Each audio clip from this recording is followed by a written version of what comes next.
Yung mùng nó này chế nó, đua bột à. Rồi coi bù vào một chế rồi, có tôm hồ. Hay lại là không lại chế là có, chế là cũng không. Ít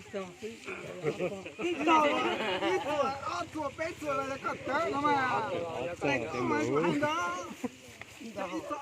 Ít chùa là có tớ nó, là. Rồi này. Dạ, mất khứa. Một nữa họ. Ủa, nó như một con mục. Dạ nó. Tao lo cho lên tới đây à.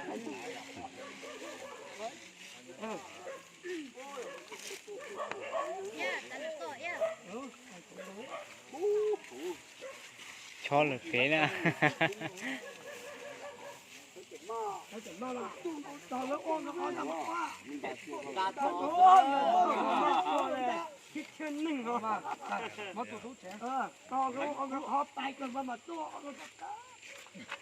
Mua cốt được cái mà bữa chú mua cốt cho cái mà cho cái cốt thế để mình gì rồi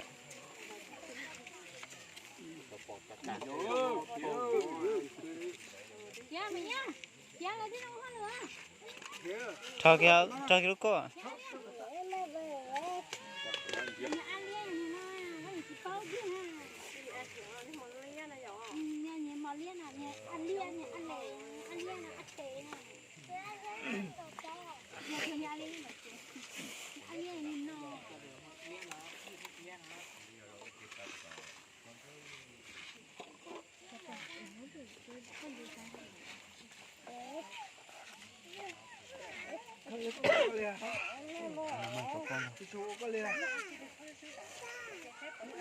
Tôi của hắn nó cũng tôi có tê, có thích nói thì có một một chế rồi không mà.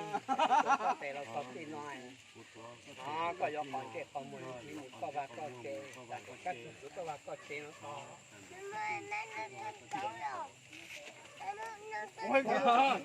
Ôi yêu à, có cái cây ha.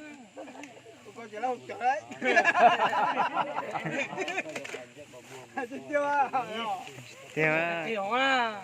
Ôi, cả chim mua. Ôi, là non to. mọi là khướm đi. Cả chim khướm. Áo bà kia là.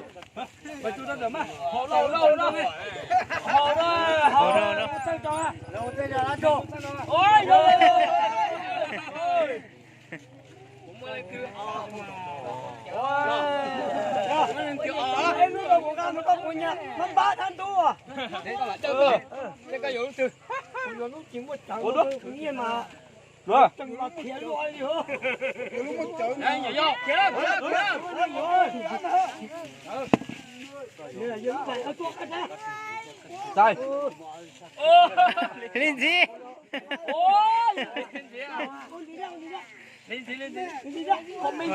một chùa dân tổ chức hỗ trợ cô Thêm cái nữa à? Còn mà trong người ta mà 3 tháng tu mới có. Ôi, không ra. Đê hả?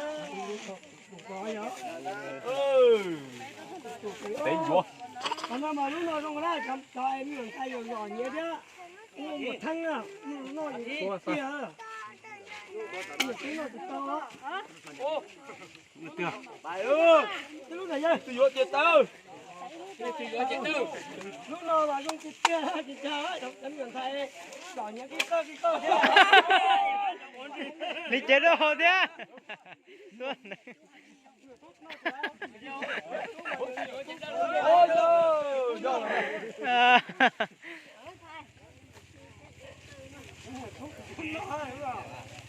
con này phong này có tờ xíu đưa